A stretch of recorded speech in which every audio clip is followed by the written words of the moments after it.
Hey guys, welcome to this tutorial where we will explain you how you can connect your Wise account with your Shopify store. So let's jump right into it. First, log into your Shopify admin dashboard.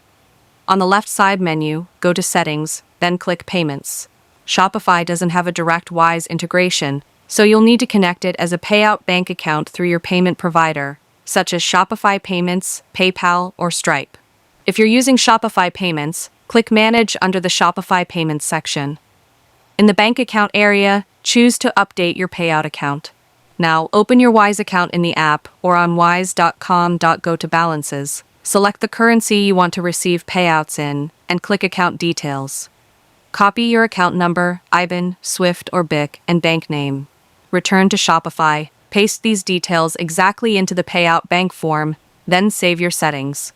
Shopify will send a small test deposit to verify your Wise account.